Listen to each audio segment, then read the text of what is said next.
natin. Nagbubunga nga eh. Eto na naman ang kanyang sinabi ha. Pakinggan po ninyo. I don't regret running for Vice President. Kasi imagine nyo, kung mayor ako, tapos hinahabol nila ako ngayon. Diba? Napakadali nila ako i-suspend. Napakadali nila ako kasuhan. Napakadali nila ako tanggalin sa pwesto as mayor. Ngayon, hindi nila ako matanggal.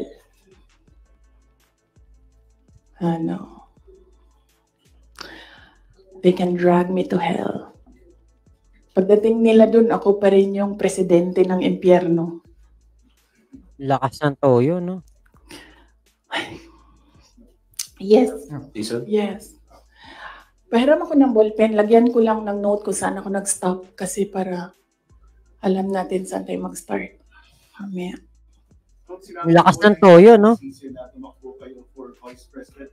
Tama yun. Bagay ka naman sa impyerno. Ikaw ang presidente doon. Palitan mo si Taning.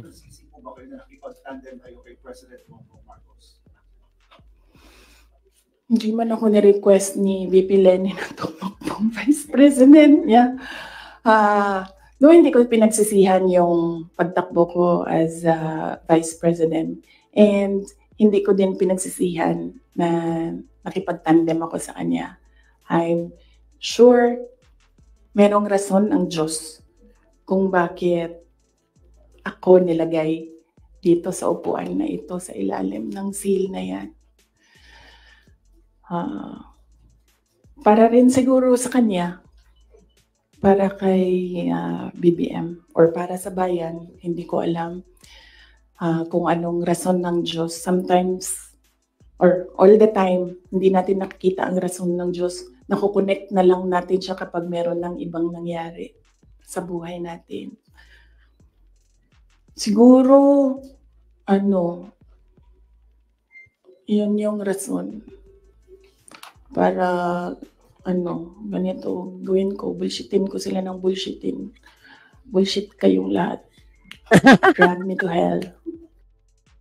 Kita niyo yan? Drag me to hell, bullshitin ko kayong lahat.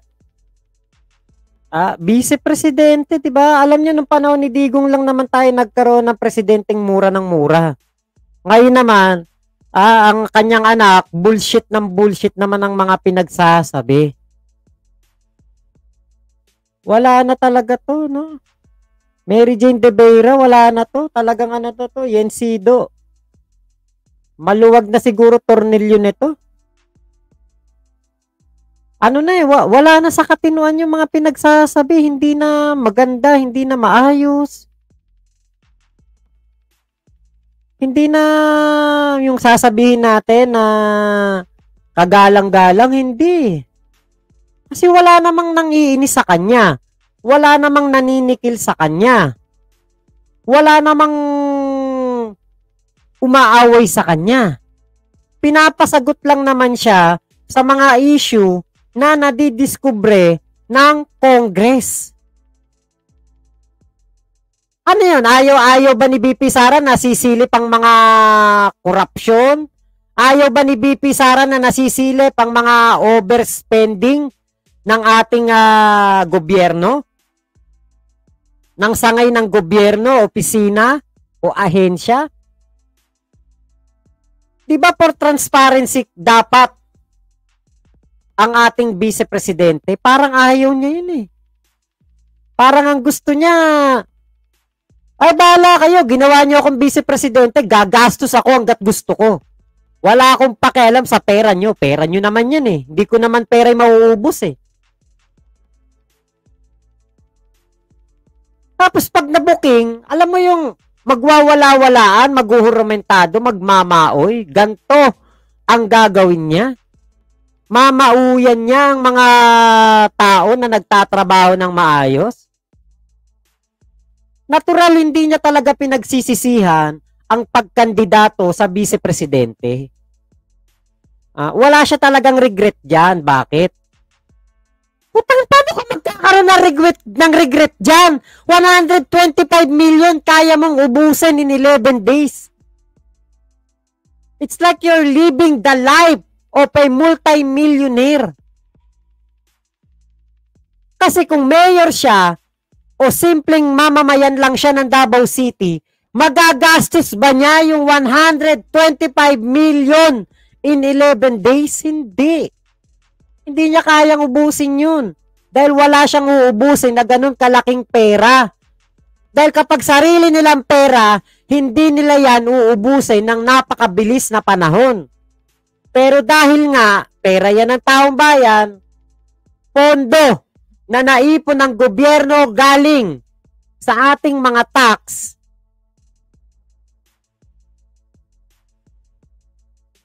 syempre, ganun lang nila kadaling gastusin yung pera.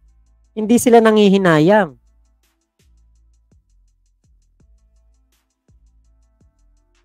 Kaya nga napaka-plastic, 'di ba? Alam niyo, napaka-plastic sa totoo lang.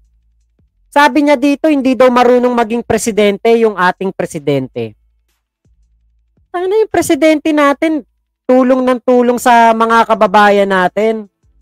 Hatid ng maibibigay na tulong ng ating gobyerno kahit saan lupalop ng Pilipinas pumupunta. Napakasipag ni PBBM, sa totoo lang, napakasipag po.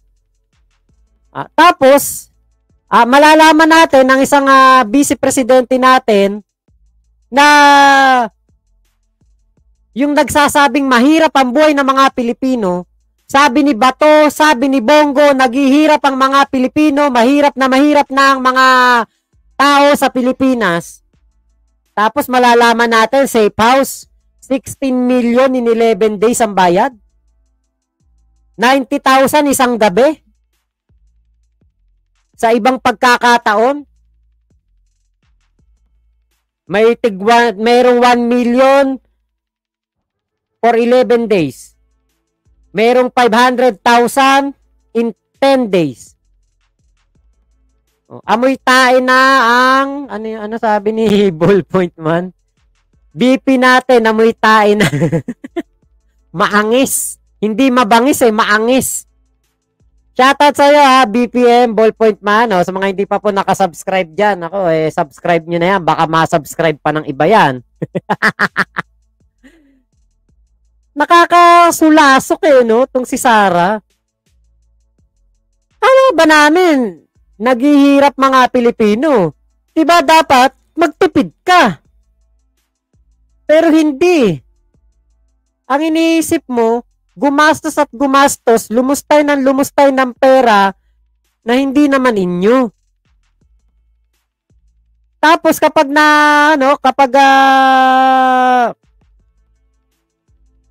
nasilip, ang ginawa niyang katarantaduan, magagalit. Maiinis. Kung sino-sino ang babanatan, bibirahin. Anong klaseng pag-iisip yan? Anong klaseng yan? Pag-uutak yan?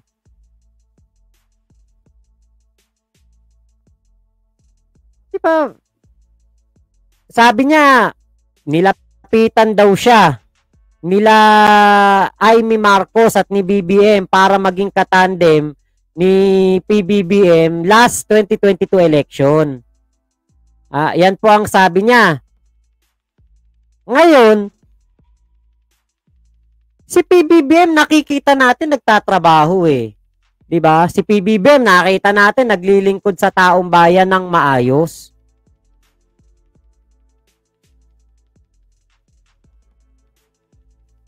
Diba? Pero ikaw, na binoto namin, sinuportahan namin noong 2022 election, ganyan ang igaganti mo sa amin? Simpleng issue sa budget mo, sa budget ng OBP, hindi mo masagot. Kapag kino-question ka, nagtatantrums ka, nagmamaoy ka.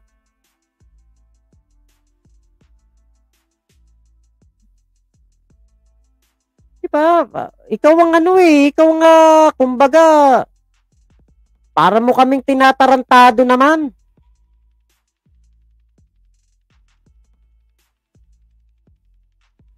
Grabe naman yung ginagawa mong pangtatarantado sa amin.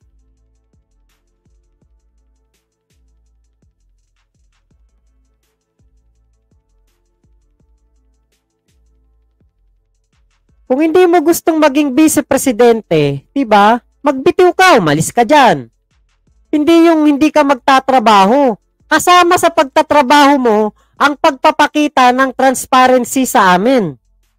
Kasama sa pagtatrabaho mo na ipakita mo sa amin na walang nangyayaring korupsyon diyan sa opisina mo. Pero ang dating sa'yo, sinisiraan ka, sabi mo nga, drag me to hell. Hindi ka hinahatak sa impyerno. Hindi ka hinahatak sa kasamaan. Ang gusto ng mga kababayan natin, malaman namin kung deserving ka ba talagang maging vice-presidente. Nagkaroon ka pa ng ekstrang trabaho, pagiging DepEd secretary. Kung ayaw mo naman pala, di wag kang magtrabaho, mag-resign ka dyan, umalis ka sa pwesto, ibigay mo sa karapat-dapat at magtatrabaho ng malinis at hindi maglulustay ng pera ng taong bayan na sinasabi mong naghihirap na.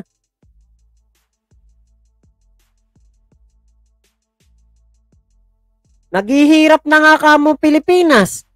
Bakit ka gumagastos ng 90,000 sa isang safe house, sa isang gabi? Bakit mo nilulustay ang intelligence funds sa walang kakwenta-kwentang bagay? Tapos, meron kang pinalusot, sabi mo, dun sa ginawa nyo ni Paharda na papeles, DepEd ang gumasto sa AFP Youth ano ba yun? Youth summer camp ba yun? Basta yung para sa mga kabataan na youth leadership na event. Pero ang gumastos pala doon AFP, hindi pala kayo. Pero pinasa ninyo sa COA, kayo gumastos. Youth Leadership Summit. Kuya Erwin Lopez, AFP gumastos, tapos sasabihin nyo, pera ng DepEd ang naubos. Sin Manalo. Thank you, Naksu. Ate Jenny Mercado, sabi naman niya, diyan po sa kanyang live kanina, hindi naman daw siya pinilit ng kanyang ama na kumandidato sa pagka-presidente. Ang sabi pa nga daw ni Digong, wag kang magpresidente kasi galing ako diyan, mahirap.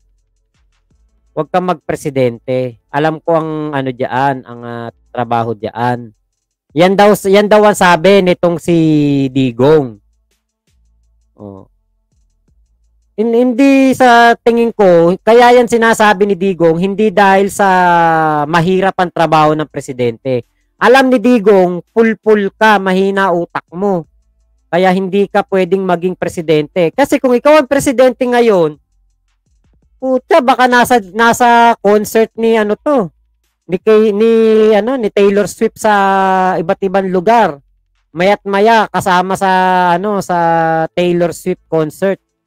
Grabe, pati na mayapa na pinaginitan pa, malaking kasalanan yan sa ating Panginoon. Itong BP na to, kulto talaga, halata na baka nagdasal kay Kibulok to, kaya ganun. Malayo na isip ni BP Sara Duterte, nawawala na sa sarili, kung ano-ano na sinasabi, may problema na yan. Kinikimkim, baka isang araw, tatawa-tawa na lang yan sa kalsada, maging taong grasa. Hindi natin masisisi taong bayan kung ganyan ang isipin natin o isipin nyo, di ba po? Hindi hindi natin masisisi mga sarili natin. Bakit? Meron bang may matinong utak na ganyan, pati na mayapa idadamay. Padyo Palagay, salot ang mga Duterte. Ate Alin Parducho, si Digong ang itapon sa West Philippine Sea. Doon ihulog sa sa China base. Kuya Jun Castro, nag-hallucinations na si Sara, may sariling daigdig na siya. Yung hari sa hell, delag to hell, ikaw na lang. Lifestyle check kay insektong powa, chick, malaki din na kulimbat niyan. Abner Magbanwa, hello po Lamberto Polo, parang wala na sa saktong pag-iisip si Sara Duterte, yan ba ang naturingang vice-presidente? Yun nga. Alam niyo, sa totoo lang, pag ikaw natuwa ka sa mga pinagsasabi ni Sara Duterte, patingin ka na rin. Sumama ka kay Kap Ninyo Barsaga ng check-up sa mental. Kasi kapag ikaw natuwa ka sa mga pinagsasabi ni Sara, may something na din sa utak mo. Baka may lumot na yan, may agiw, may sapot.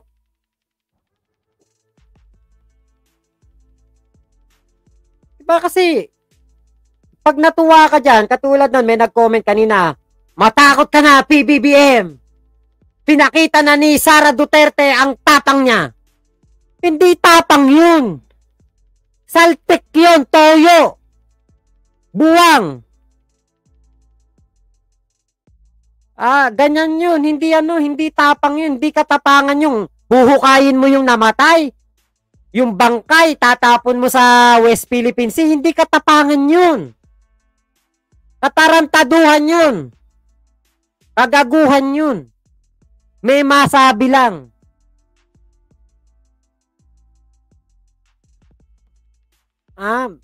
Masabi lang na matapang.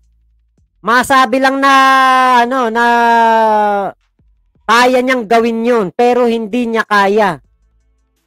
Umaten nga ng Quadcom, umaten nga ng budget hearing mo, di mo kaya, maghuhukay ka pa ng bangkay.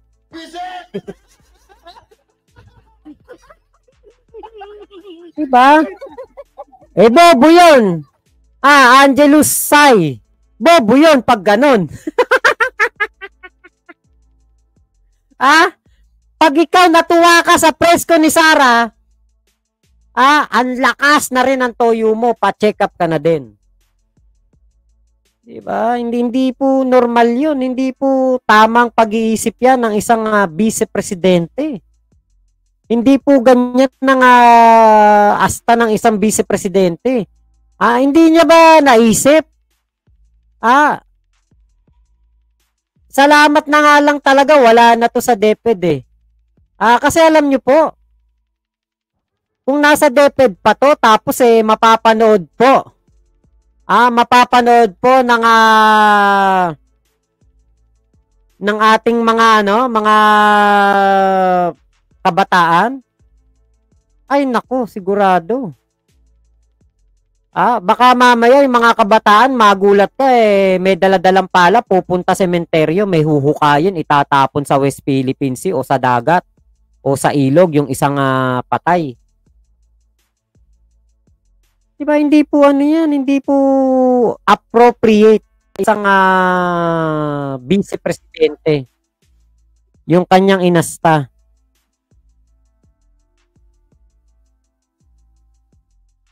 Hindi po tama yang ganun.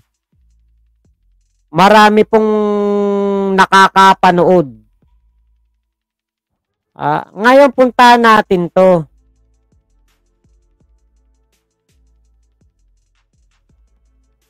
Ito talaga sabi ko, lakas ng sapak na dito. Ay naku, nawala na naman yung Baka nawala na naman yung boses po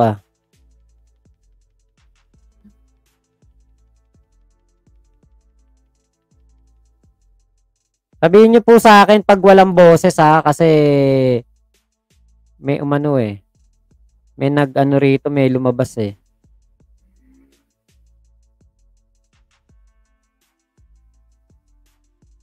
Okay, tignan ko lang kung okay kaya yung boses nito. Sabihin niyo po sa akin pag walang boses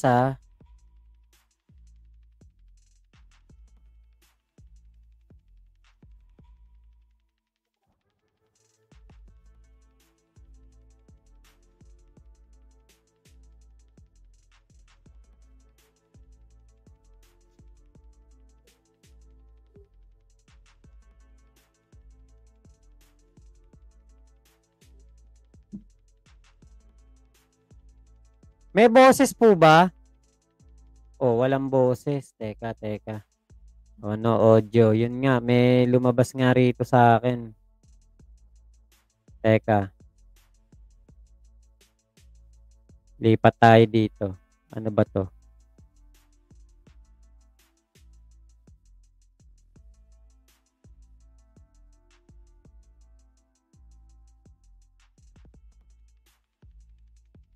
Teka po, ililipat ko.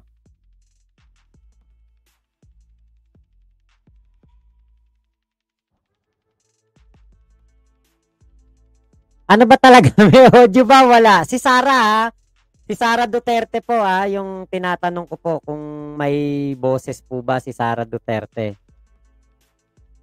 Ako may audio, pero si Sara po, yun po ang gusto ko pong malaman kung may audio po. Hindi Ayan. ko kasalanan na we're in this road to hell. Hindi ko kasalanan na hindi marunong. You did not finish your, Yan po, meron na. sentence, sir, ma'am. Can you elaborate po? Hindi marunong maging presidente ang nakaupo. Kasalanan ko ba yun? Hindi. May boses na po si Sara, ha? Okay na po. Kuya Patrick. Ayun, okay. Okay na. Okay. Salamat ha sa mga sumagot po. Ate Eileen, Kuya Demer, Kuya Marvin. Thank you po. Ayun. Okay, ulitin natin ha itong sinabi ni Sara. Dito kasi, alam nyo, ewan ko kung komedyante tong si Sara eh. Parang nagpapatawa to eh. Kasi sabi niya, hindi daw marunong maging presidente ang ating Pangulong Bongbong Marcos. Galit na galit to si Kuya Patrick. Teka. Te-play muna natin. Galit ka agad eh. Oh. Yes, ma'am. You said for around 11:14 a.m. Hindi ko kasalanan na we're in this road to hell. Hindi ko kasalanan na hindi marunong. You did not finish your sentence, sir, ma'am. Can you elaborate po? Hindi marunong maging presidente ang nakaupo. Kasalanan. Pag sinasabi ng mga tao, kasalanan mo kasi hindi ka tumakbo, ikaw sana yung presidente, hindi siya. But then I said, maaga ako nagsabi na hindi ako tatakbo for president. May madaming mga negative doon sa listahan.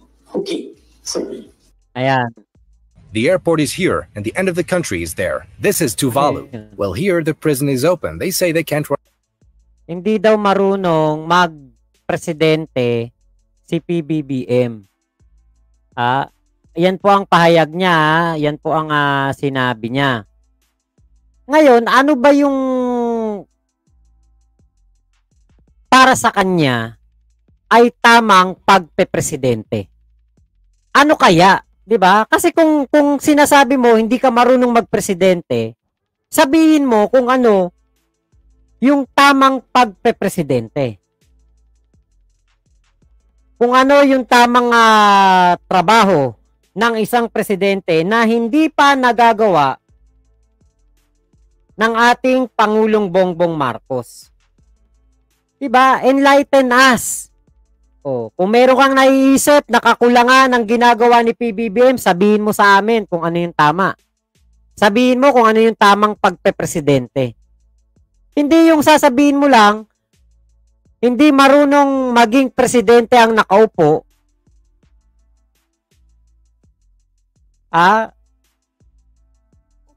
Parang ano yun? Basta man na lang may masabi ka na lang. Mema. Diba kasi, kailangan mong tumulong sa presidente dahil nga ikaw ang vice-presidente. Kailangan mo na magbigay ng mga pwede nating gawin. Pwede nating gawin para sa isang bansa. Sabihin mo kung ano yung pwedeng gawin ng ating Pangulo. Yung magagawa niya maganda sa ating bayan. kung nakukulangan ka. Kasi ako, sa akin, kaya nga ako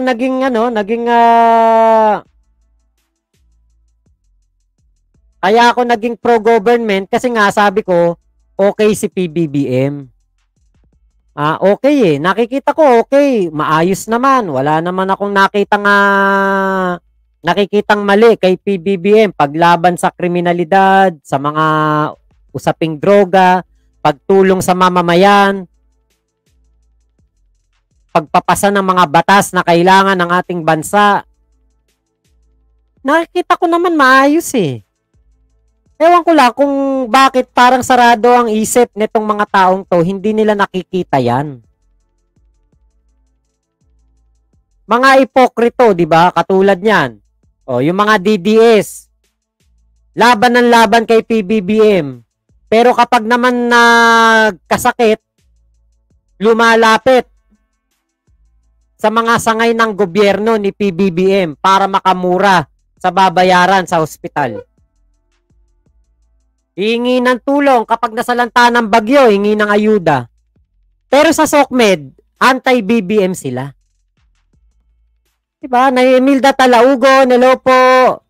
Ate Simplite, subukan niyang ukayin at itapon sa West Philippine Sea si Apo Lakay para makita niya ang higante ng mga loyalista. Sana gawin na niya bukas, subukan niya lang, huwag siyang magyabang-yabang. Mukhang may diferensya sa utak yan. Yun nga po yung aming assessment.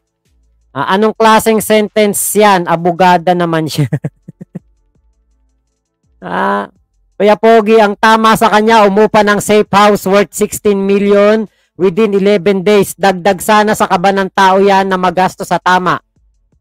Tapos yung mga DDS din at mga ibang tao, kinokontra yung paglilipat ng sobrang pondo ng PhilHealth sa kaba ng bayan natin para magamit sa ibang proyekto. Samantalang itong ating BP Sara, lumulustay ng milyon-milyon sa safe house, hindi nyo man lang kino-question. Alberto Galarico, dapat gamitin na ni PBBM ang kamay na bakal sa mga Duterte para alam nila kung saan sila lulugar at sa mga naninira sa admin. Sana nga. BP nga, hindi niya alam gagawin niya eh. Kaya nga di ba, ikaw, vice-presidente ka pero wala ka namang ambag sa amin. Naging DepEd secretary ka, pulpul ka naman. Di ba? Paano ba maging presidente? BP Sara. Paano ba maging presidente? Yung ooperan mo ng reward? Yung mga mamamatay tao? Na kapag nakapatay sila, sabi ni Bongo, may offer, 1 milyon. Kapag patay, paggurgur. Kapag buhay, 1/2 milyon. Kapag nanlaban, 2 milyon. Ganun ba ang pagiging presidente? Ate Maria P. Palisok, hello po. Demer Benitez, ang gusto nila kwatsara, yung lagi siyang bibigyan ng confidential fund para lagi siyang may malulustay. 2022, 2023, 2024 yata nabigyan siya eh. Diba? Alam niyo sa totoo lang, sa takbo ng hearing sa Kongreso kahapon, alam niyo kung ano po yung aking napagtanto doon? Hindi